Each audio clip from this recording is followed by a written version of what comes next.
प्यारे बच्चों, आज की इस वीडियो में हम इस न्यूमेरिकल को करेंगे सोल्व। ये न्यूमेरिकल आपको देखने में थोड़ा सा खतरनाक जरूर लग रहा होगा। यकीन मानिए प्यारे बच्चों, ये बहुत आसान और बहुत ही प्यारा न्यूमेरिकल है। तो चलिए फिर कॉपी और पेन निकाल लीजिए और सॉल्व करते हैं बहुत ही सरल तरीके से आज के अपने इस न्यूमेरिकल को। हमें दिया है एक जलीय विलयन में यूरिया भार से 5% और ग्लूकोज भार से 10% उपस्थित है। पानी का मोलल अवनमन स्थिरांक 1.86 केल्विन किलोग्राम पर मोल या प्रति मोल या फिर मोल इनवर्स जैसा आप पढ़ना चाहो है। विलयन का हिमांक ज्ञात कीजिए। तो प्यारे बच्चों, हमें यहां से क्या करना है सर? हमें यहां से विलयन के हिमांक को बताना है। बोले तो हमें यहां से TF को कैलकुलेट करना है। तो सर हम TF को विलयन के हिमांक को कैसे कैलकुलेट करेंगे? तो प्यारे बच्चों, हमारे पास फॉर्मूला होता है, सूत्र होता है। सर क्या फॉर्मूला होता है? Delta TF।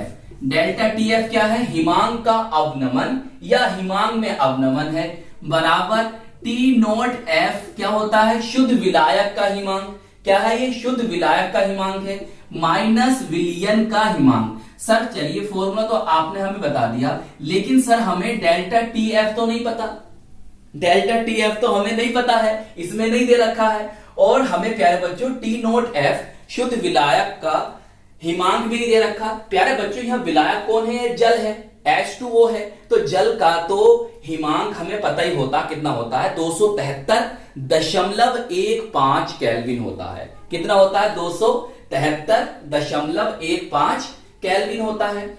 सही है, चलो सर ये तो हमें पता चल गया, ये हमें कैलकुलेट करना है, लेकिन ये हमें नहीं पता है। तो प्यारे बच्चों, इसके लिए हमारे पास एक फॉर्मूला और होता है। सर क्या होता है? डेल्टा TF बराबर KF into M। Sir delta TF तो हमें नहीं पता था, अब तो हमें ये भी नहीं पता। चलो KF तो उसने हमें दे रखा है। भाई KF क्या है? KF है मोलल अवनमन स्थिरांक, और ये तो उसने हमें दे रखा है, यहां पर दे रखा है। चलिए हमें इसकी वैल्यू तो पता है। अब सर ना तो हमें ये पता है और ना ही हमें ये पता है। प्यारे बच्चों, ये जो होता है स्मॉल m, इसे कहते हैं मोललता। क्या कहते हैं? मोललता कहते हैं, मोलैलिटी कहते हैं। तो सर हमें इसकी वैल्यू नहीं पता। प्यारे बच्चों, मोललता को निकालने के लिए, मोललता को, मोलैलिटी को कैलकुलेट करने के लिए आपको जो जो मान चाहिए, जिन जिन वैल्यूज की आपको आवश्यकता होगी, वो सब इसके अंदर दे रखी हैं। अच्छा, तो इसका मतलब इसकी वैल्यूज हमें यहां पर दे रखी हैं। तो बस फिर हम यहां से ये निकाल लेंगे। जब हमें यहां से ये पता चल जाएगा, इस वाले फॉर्मूले से हमें डेल्टा TF का मान पता चल जाएगा, तो फिर हम ये वाला फॉर्मूला लगाकर इसके मान को कैलकुलेट कर लेंगे। लेकिन सबसे पहले हमें क्या करना होगा? हमें इसके मान को बताना होगा, इसके मान को कैलकुलेट करना होगा। तो चलिए फिर कैसे करते हैं इसके मान को कैलकुलेट। तो प्यारे बच्चों, हमें यहां से स्मॉल m, बोले तो विलयन की मोललता, बोले तो विलयन की मोलैलिटी को करना है कैलकुलेट। तो विलयन की मोललता को, मोलैलिटी को कैलकुलेट करने के लिए हमें क्या चाहिए? प्यारे बच्चों, हमें चाहिए विलय के मोलों की संख्या बटे विलायक की मात्रा। किसकी मात्रा? विलायक की मात्रा। अगर विलायक की मात्रा ग्राम में है तो आपको इंटू 1000 करना होगा, मतलब 1000 से गुणा करनी पड़ेगी। और अगर विलायक की मात्रा किलोग्राम में है तो फिर आपको 1000 लिखने की कोई जरूरत नहीं है। मगर आप सोचोगे सर यहां तो हमें ना तो विलय के मोलों की संख्या दे रखी है और ना ही विलायक की मात्रा दे रखी है। यकीन मानिए प्यारे बच्चों, दोनों चीजें इसके अंदर मौजूद हैं, बस आपको मेरी आंखों से देखना है। आइए समझते हैं। प्यारे बच्चों, यहां पर उसने जलीय विलयन कहा है। देखो, एक जलीय विलयन, सही है, जिसमें यूरिया भी है और ग्लूकोज भी है, उनकी मात्रा दे रखी है। तो इस जलीय विलयन का मतलब जानते हो क्या होता है? जलीय विलयन का मतलब है, इंग्लिश में कहते हैं एक्वस सॉल्यूशन। समझ रहे हो? इंग्लिश में कहते हैं एक्वस सॉल्यूशन। और जलीय विलयन का मतलब होता है यहां विलायक, सोलवेंट जो है वो जल है, H2O है, पानी है। ये याद रखना भैया, ये बात। चलिए, तो यहां पर प्यारे बच्चों विलायक कौन है? सर यहां पर विलायक हमारा जल है।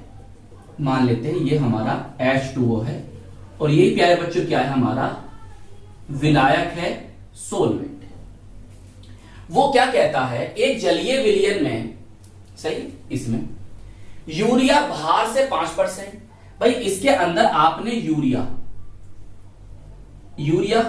NH2 CO NH2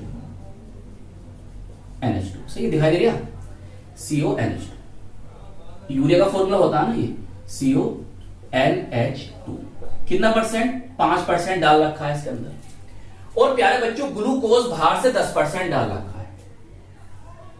आप समझ में आया कि यहां पर जो विलय है ना वो दो विलय है, सोल्यूट कितने हैं, दो, एक ये है और एक ये है, इसकी मात्रा 5%, इसकी मात्रा 10%।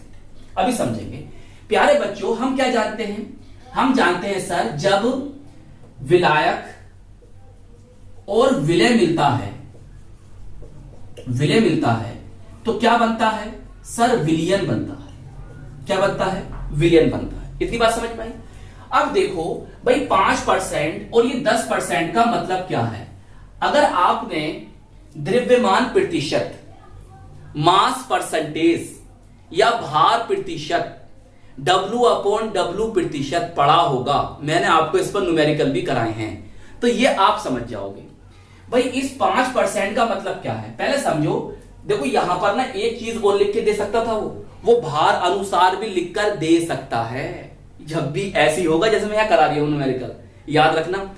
तो पहले समझ लो द्रव्यमान प्रतिशत का मतलब ये होता है कि विलय की ग्राम में वह मात्रा जो 100 ग्राम विलयन में घुली हो, सही है। तो समझ लो वो द्रव्यमान प्रतिशत की बात कर रहा है, W/W प्रतिशत की बात कर रहा है। अब यहां पर देखो प्यारे बच्चों 5% का क्या मतलब है, 5% का मतलब यह है कि 5 ग्राम यूरिया, कितने प्यारे बच्चे, 5 ग्राम। मेरी बात ध्यान समझ, यही है पूरा, यही न्यूमेरिकल का जड़ है। अगर ये समझ में नहीं आई तो कुछ भी समझ में नहीं आने वाला है। इसका मतलब क्या है, इसका मतलब है कि 5 ग्राम यूरिया 100 ग्राम विलयन में घुला है। इसका मतलब विलयन की जो मात्रा कितनी है, 100 ग्राम है। समझ में आई।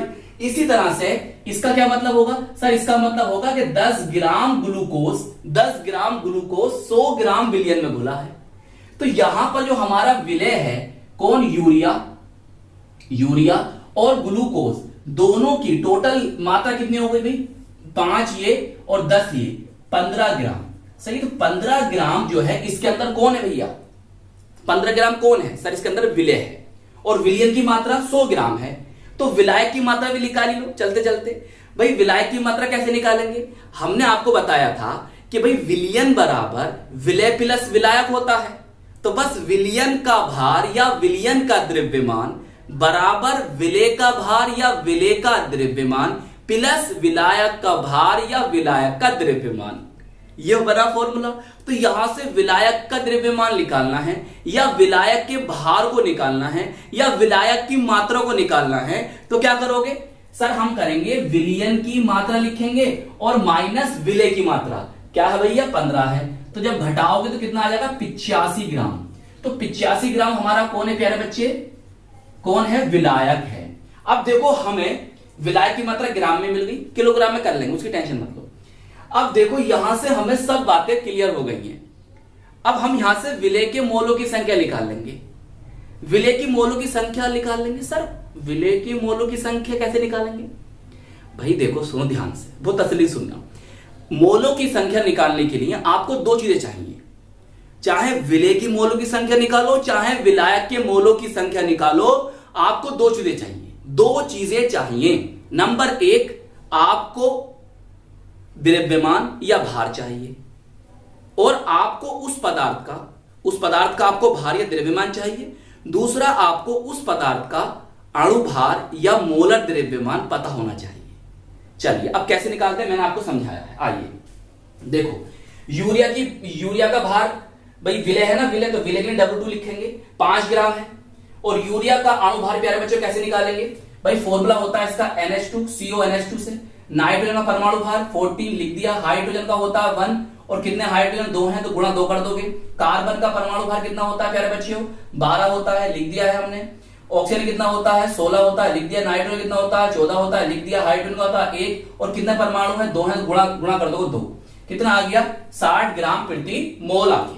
अब क्या करोगे, इसके मोलों की संख्या निकालने के लिए, भाई यूरिया के मोलों की संख्या निकालने के लिए यूरिया का भार सर 5 ग्राम है, बटे यूरिया का अणु भार या मोलर द्रव्यमान कितना है, 60 है, भाग कर दोगे और आ जाएगा आपका 0.083 मोल। ये तो आ गया यूरिया के। ऐसे निकालना है आपको ग्लूकोज का। भाई ग्लूकोज का भार, भाई ग्लूकोज है आपका विलेय है, तो हम इसे कहेंगे W2 डैश। सही, डैश मान लेंगे, बस थोड़ा सा पहचान करने के लिए डैश मान लिया। कितना, 10 ग्राम है। अब यूरिया का अणु भार आप निकाल लोगे तो सब वैल्यू मैंने रख दी। कितना आ जाएगा, 180 ग्राम पर मोल आ गया। 180 ग्राम पर मोल आ गया किसका, यूरिया का अणु भार या मोलर द्रव्यमान भी लिखा मिल सकता है। अब यहां पर हमें यूरिया के ग्लूकोज का निकाल रहा हूं ना, तो ग्लूकोज का भार इतना आ गया और ग्लूकोज का अणु भार प्यारे बच्चों इतना आ गया।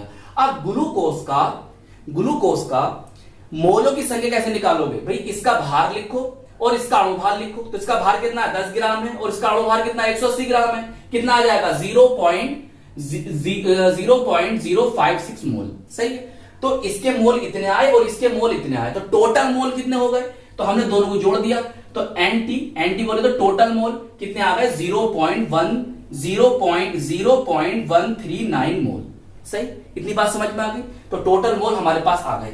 और विलायक का भार प्यारे बच्चों हमने यहां से निकाल लिया था। कितना आ गया था हमारा, 85 ग्राम आ गया था। अब प्यारे बच्चों हम इसको किलोग्राम में कन्वर्ट करेंगे तो 1000 से भाग करेंगे। जब हम इसे 1000 से भाग करेंगे तो हमारा बनेगा 0.085 किलोग्राम। चलिए इतना नोट करो, फिर आगे चलते हैं।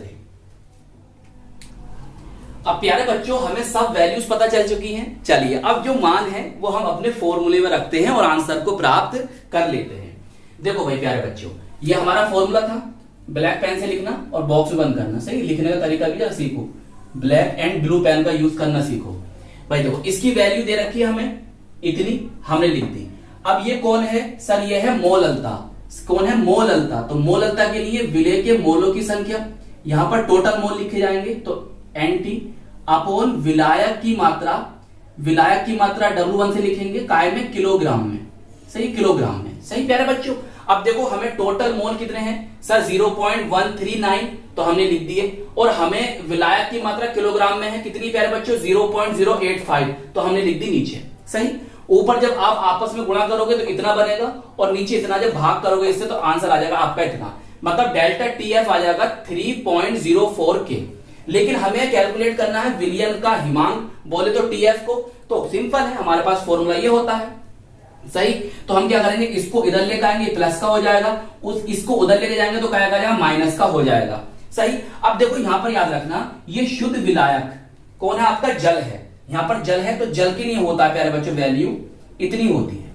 सही, एनसीईआरटी में तो इसकी वैल्यू इतनी ही दे रखी है। सही है, लेकिन बहुत सी बुक्स में ऐसा करते हैं 273 ही ले लेते हैं। कितना ले लेते हैं, 273 ही ले लेते हैं। लेकिन हम बात मानेंगे किसकी, एनसीईआरटी की मानेंगे। उसने इतनी वैल्यू दे रखी है शुद्ध विलायक की। कौन है आपका शुद्ध विलायक, जल है, तो जल की वैल्यू हमें दे रखी है इतनी, तो हम लिखेंगे भैया इतनी। सही है, तो आप इसमें से घटाओगे तो आपका आंसर आ जाएगा 270.11 केल्विन। सही, और यही होगा आपका TF और यही होगा प्यारे बच्चों विलियन का हिमांक। तो आप लिख दोगे नीचे अतः करके, लिख दोगे अतः करके कि विलियन का हिमांक 270.11 केल्विन होगा। तो चलिए प्यारे बच्चों नोट कर लीजिए, आपका न्यूमेरिकल हो गया है कंप्लीट। तो आई होप ये न्यूमेरिकल आपको अच्छी तरह से समझ में आ गया होगा। तो प्यारे बच्चों ये वीडियो आपको कैसी लगी हमें बताइएगा जरूर, और इस वीडियो को लाइक कीजिएगा, अपने दोस्तों में शेयर जरूर कीजिएगा और चैनल को सब्सक्राइब कर लीजिएगा। हम मिलेंगे आपको इसकी नेक्स्ट वीडियो में। जय हिंद, जय भारत।